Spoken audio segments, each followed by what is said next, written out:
19. Isra. Jem shakes his head and keeps shaking it, as if doing so will cause what I've said to make sense sooner or later. She set the fire. I lift my hand to my throat and feel it ripple as I swallow, finding myself comforted by the rush of my blood beneath my skin. One night, when Father was reading to me before bed, Mother came in to light the little lamp I like to leave burning while I sleep. Baba had mentioned something about a strange smell in my bedroom earlier, but neither of us knew it was my mother until she threw a lamp at the curtains. Apparently she'd soaked them with oil earlier in the day. They went up with the rush that sucked all the air from the room. I can't remember what my mother looked like, but I remember seeing her silhouetted against the flames. How white her nightgown looked next to all that red and orange. Why? Jem asks, his voice breaking. She had decided the royal family had to die. Together, I say, piecing together what little I remember with what Baba told me about the night. As soon as she lit the curtains, she ran from the bedroom. She locked me and Father inside and went to set another fire in the sitting room. Father slammed his fists against the door and begged her to let us out, but she wouldn't. She said she loved us, but that fire was the only way. My brow wrinkles as the unfamiliar piece of the puzzle fits into place.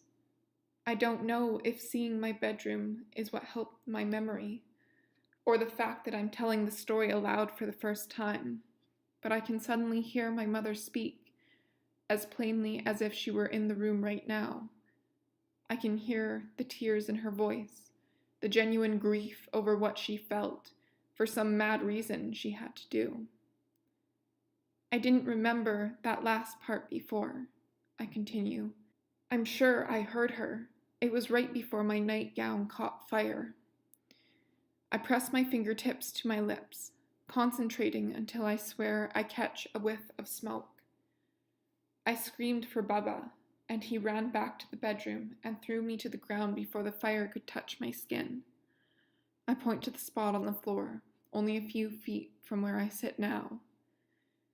My head hit the stones beneath the carpet, and everything went blurry.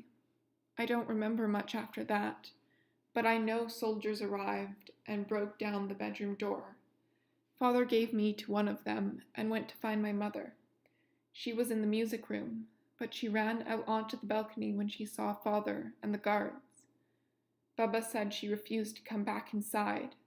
When she realized her plan had failed, she leapt over the parapet, down on top of the first roof, and threw herself from the edge.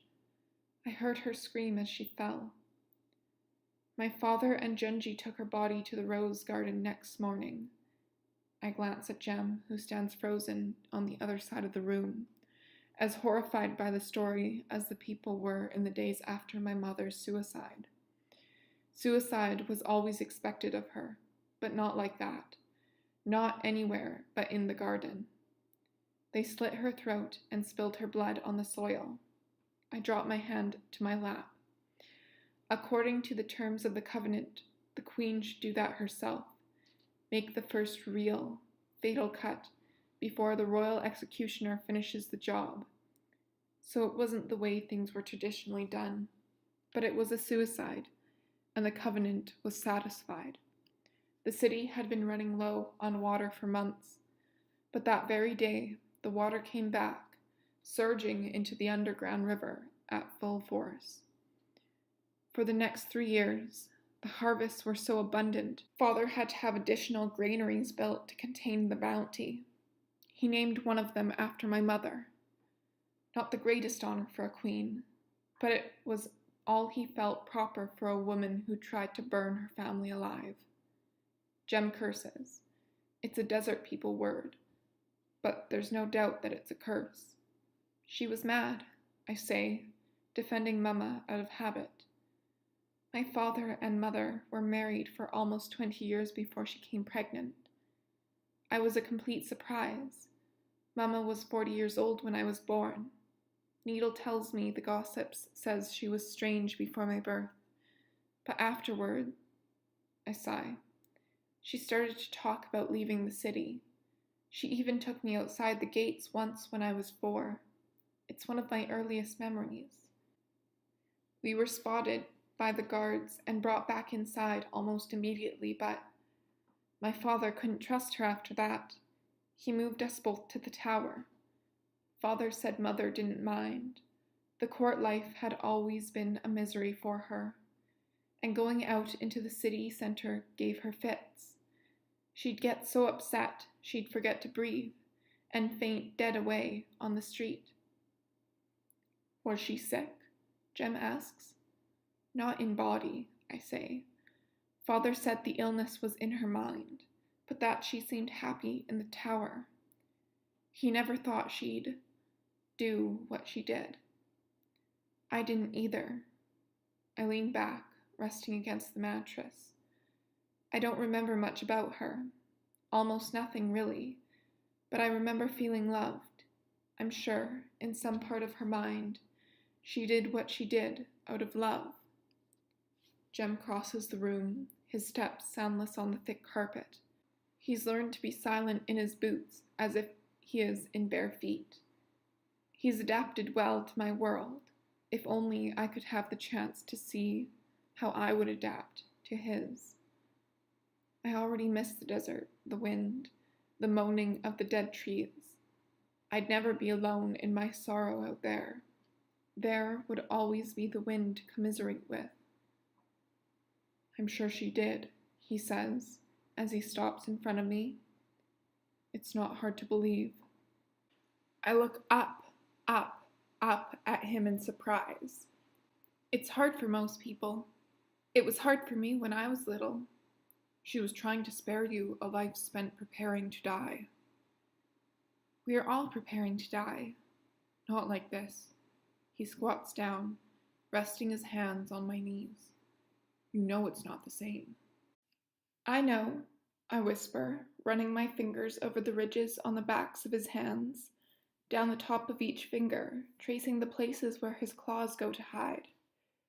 They're solid, sturdy chambers, like a second set of bones on top of the first, barely contained by his thick skin. I've felt them before, but never expected them to look like this. So natural. Not scary at all, really. I lift his hand, studying the tiny puckers above his fingernails that must open in order to let his claws out. I would like to see your claws. No. Please, show them to me, I say. I want to see what gave me the scar on my shoulder. Jem fists his hands before pulling them from my grasp. I wish I'd never touched you, he says, dropping his eyes to the floor. I wish I'd never come here. I'm glad you came. I'm glad you touched me. I wish you would. My words trail off. I'm still too shy to state it plainly, but surely. I reach out, my hands trembling only slightly as I slip my fingers into his open shirt, resting them over his heart. Can't we stop talking? Jem's eyes flick to mine. There's no doubt he understands my meaning. It's clear in the way his lips part, in the way he braces his hands on either sides of my hips, fingers digging into the rose upholstery. But instead of kissing me, he says, there has to be another way. There is no other way. My lips prickle with disappointment as I draw my hands from his warmth. The covenant is a binding contract, signed in blood by the founding families of Yuan.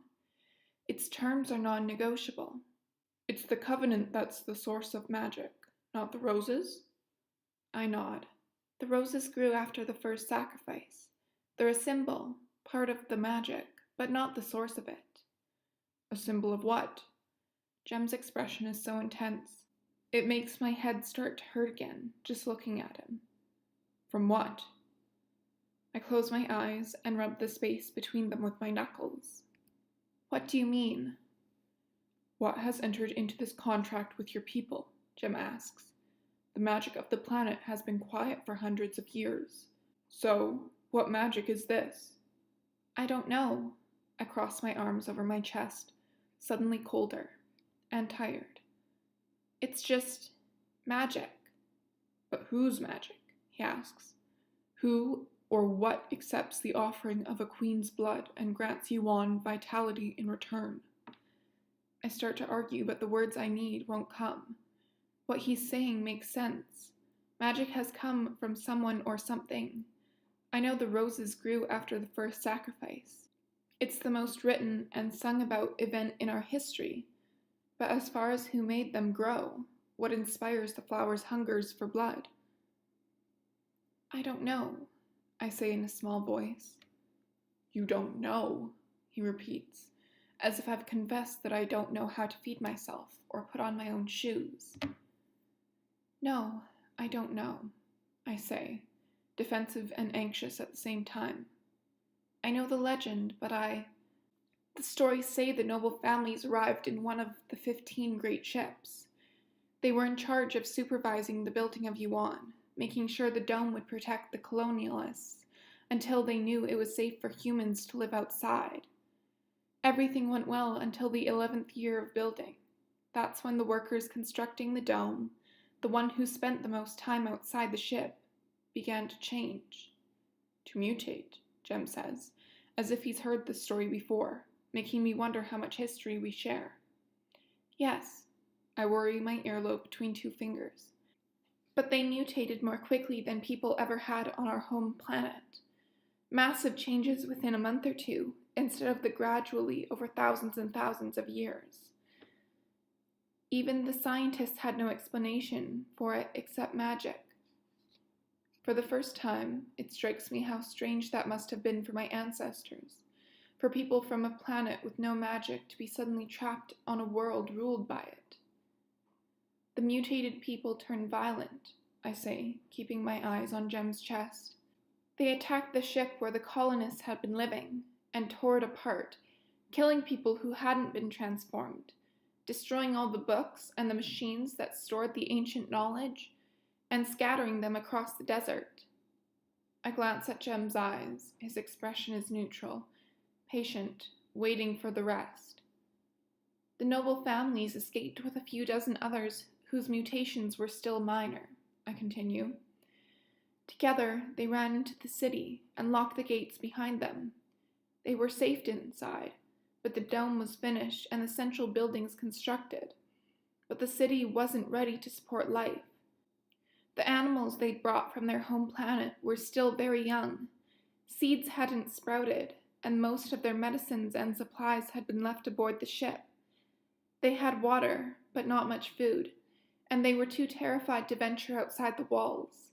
The people were starving to death when, one night, the woman who would become our first queen had a vision. A vision of what? Jem asks, the intensity returning to his voice. I don't know. I lift my shoulders and let them fall before tucking my feet beneath my skirt. Just a vision of how to save our people, of the covenant, I say, ignoring the prickle at the back of my neck I've always associated with telling a lie. I'm not lying, not as far as I know. So why does it feel like I'm telling Jem a fairy tale? All right, he says, clearly unsatisfied. What happened after the vision? The queen woke her husband and representatives from all of the noble families. They walked to the center of the city, where the king transcribed the sacred words of the covenant from the queen's dream onto parchment. They all signed the covenant in blood, and spoke the words aloud.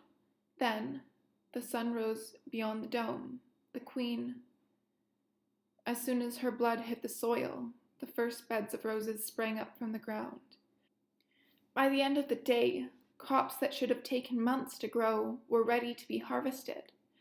Yuan was saved, I say, though with less enthusiasm than my father used when telling this story.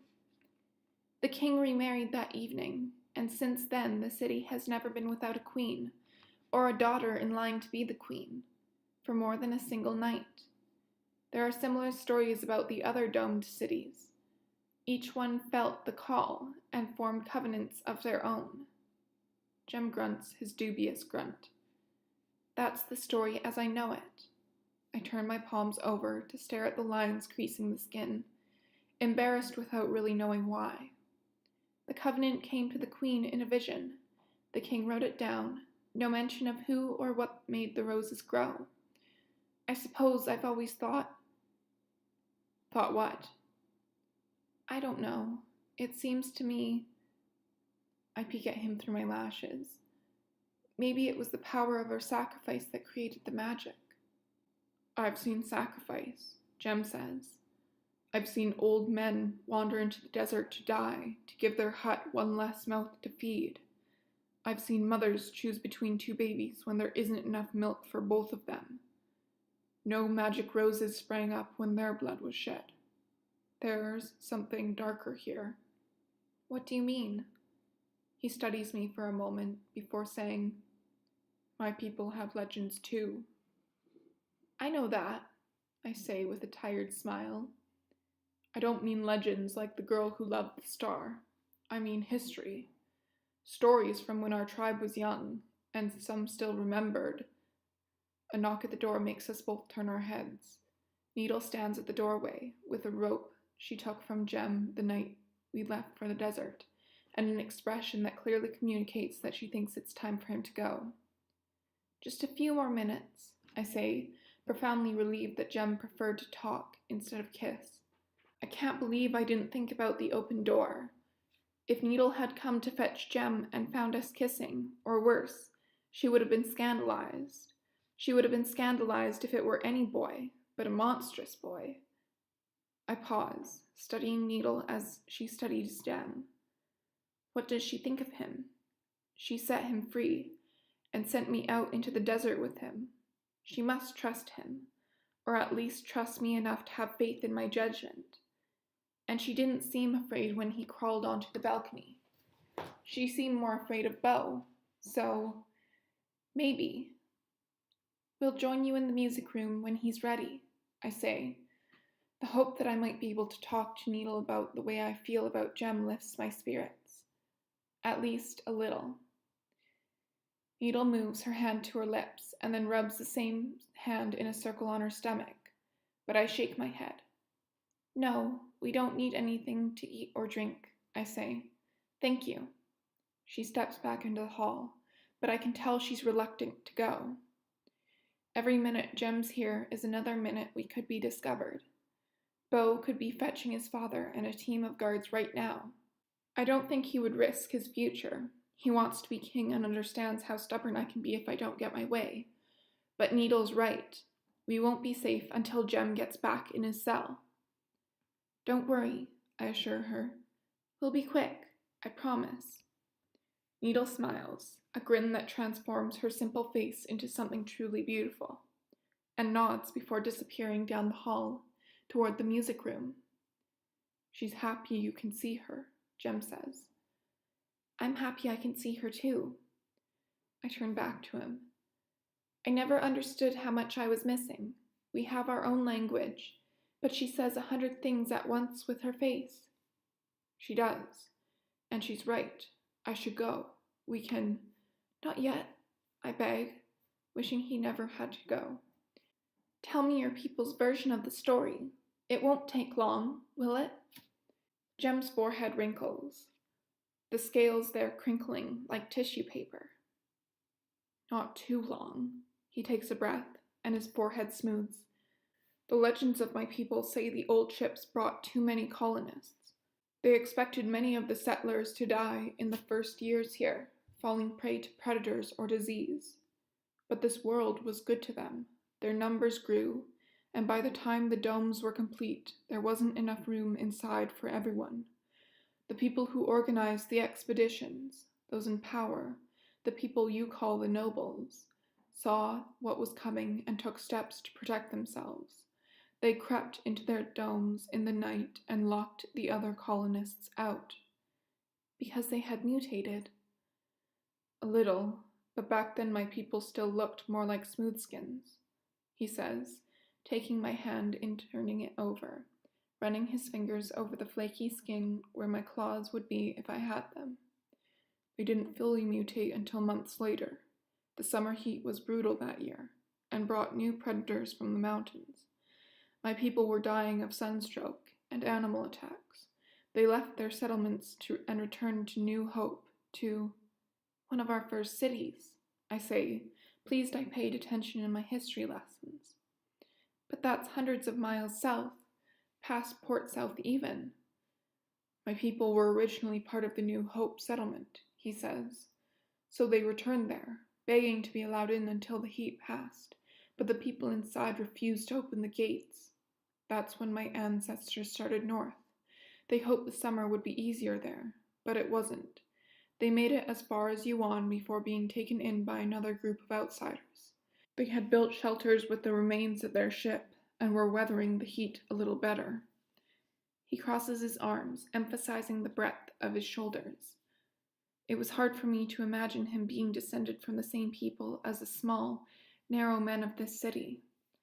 Learning that half of his people came from somewhere else makes sense. The real changes started not long after, he continues, but my ancestors were grateful. They considered the mutations a blessing. Mutation allowed them to survive the heat and fight off predators. In those days, they were still giant horned cats hunting the lands here. I blink. Horned cats? He nods.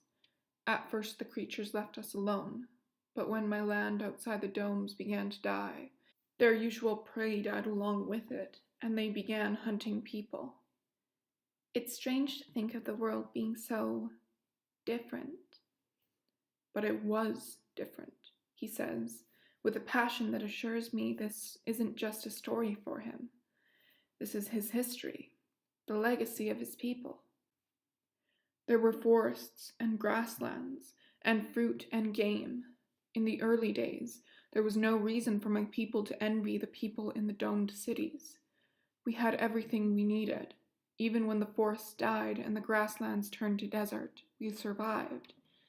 After the mutations, our children were all born larger and stronger than smoothskins, with scales and claws and other adaptations that allowed us to survive. Then why? I hesitate, knowing I'll have to phrase my question carefully. Why did your people and the others outside the domes attack the cities? I understand you need food now, I hurry to add, and it's a matter of survival. But the first of the domes fell 400 years ago. That's when our tribes began to realize the truth, he says, that while our land was dying, the land beneath the domes grew more and more fruitful. Our elders said it was bad magic, and some of the more violent tribes decided it was time for the cities to be destroyed. But if that's true, I say, finally understanding his talk of Yuan robbing the land beyond our walls, then why hasn't the desert come back to life? Almost all of the domed cities have fallen. There are only 3 left. Shouldn't the world beyond the domes have recovered with fewer cities, draining the lands outside? Jem looks away, watching the lamp on my bedside table burn, uncertainty clear in his eyes. Some of the tribes to the north think all of the cities must fall before the planet will begin to heal. What do you think? I don't know, he says. Maybe they're right. My chief thought. She thought what? She thought. When his gaze returns to me, his eyes are so full of pain, it summons a sound from my throat. What's wrong? I ask, coming to my knees on the floor in front of him. He shakes his head. I can't. Tell me the truth. I run my fingers down his cheeks, over the whiskers on his chin. They're black, even blacker than his hair, and sharp enough to tickle the skin around my mouth when we kiss. A kiss, it seems the thing to do. I lean in, pressing my lips to his forehead the way he pressed his to mine, offering comfort, but only for a moment. He takes me by the shoulders and sets me gently away. I should go. He rises from the floor in one effortless movement and starts towards the door. All right, I say, trying not to be hurt by his eagerness to leave. He's right. We already have been longer than the moment I promised Needle. I'll send the guards at the usual time tomorrow. I come to my feet with much less grace, struggling with my skirts, and follow him down the hall to the music room. We can talk more while we work in the garden. He casts a narrow look over his shoulders. I know what you said about the bulbs, but it will give us an excuse to meet. I clear my throat, pushing down the sadness rising inside me as Needle hands Jem the rope and gathers her sweater. It doesn't matter that the garden is a lie. I'm not tainted, and Jem isn't a monster. There might be no need for herbs to impede mutation. If the people in the Banished camps have scales or claws or other mutant characteristics, there's nothing wrong with that. What's wrong is the way the rest of the city treats them. I'll find a way to convince the whole citizens of Yuan that they have nothing to fear from those who look different. Tomorrow, then? I ask, voice rising sharply as Needle hurries past me to the tower stair, and Jem follows without saying a word. What have I done? Why does he suddenly seem so cold? Jem? My voice breaks in the middle of his name, betraying how much it hurts for him to leave this way. He stops, his entire back rigid, before he turns and walks back down the hall towards me. He looks angry, furious, and for a moment I'm afraid of what he'll say, but he doesn't say a word. He pulls me into his arms and lifts me off my feet, silencing my breath of surprise with a kiss. Kiss. The word is inadequate for the urgent hands and bruised lips and his taste filling my mouth, and his breath in my lungs and need strong enough to rattle my bones. Shake me to the core, until all I can do is dig my fingers into his shoulders and hope to survive being so close. It's wonderful and awful, and all I ever want. Forever. I don't want it to stop. I never want him to leave. He has to leave. I know that, but knowing doesn't keep my chest from aching like it will split in two when Jem sets me back on my feet. Don't go, I whisper, my arms still tangled around his neck. Find the covenant, he says. If it's written, you should be able to read it for yourself. There has to be some way. Some way to save me without destroying my city. Some way to spare his people without sacrificing the safety of mine. I'll ask Genji to bring it to me tomorrow, I promise. We can read it together. He smooths my hair from my face. But I'm still learning. That's all right. Needle can read. She can... Needle. Oh no. Oh no. The blood drains from my face as I peek around Jem's wide body to find Needle standing at the door to the stairs, her eyes fixed on the carpet and the ghost of a smile on her lips. There's no chance she missed that kiss, and still, she's smiling. I didn't think it was possible to love her more, but I do, instantly. Bring it to me, then, Jem says, backing away. If there are words I don't know, Needle can help. I nod and warn them to be careful as they start down the stairs. As soon as they're out of sight, I hurry to the balcony to search the moonlit world far below for soldiers. There are none in sight. None on the path that runs to the tower, not in the cabbage fields, not in the browning stalks that are all that's left of autumn sunflowers. When the two shadows, one slight and swift, one tall and broad, but no less swift, emerge from the tower, they cross the road unobserved. Well, almost unobserved. I observe them. I watch them with the miracle of my new eyes until they disappear into the fields of dead flowers, bound for the orchard beyond and the royal garden beyond that, where the roses will see them race by, hurrying to get Jem back into his cell before he's discovered. I imagine the way the blooms will twist subtly on their thick stems, turning their unblinking eyes on my friend and the mutant who kissed me, and I shiver. What was it Jem said? Something darker. Something darker was at work. It isn't hard to imagine something darker at work in the earth, beneath the roses, Something greedy and so desperate for blood that it refuses to sustain life without taking life in return. Perhaps the Covenant will shed some light on that dark thing's identity. I will ask Junji to bring me the document first thing, before the sun has a chance to rise or his son has a chance to come knocking at his door telling tales. And then I will ask for a tour of my city and watch his face very carefully as he realizes the Queen is no longer blind.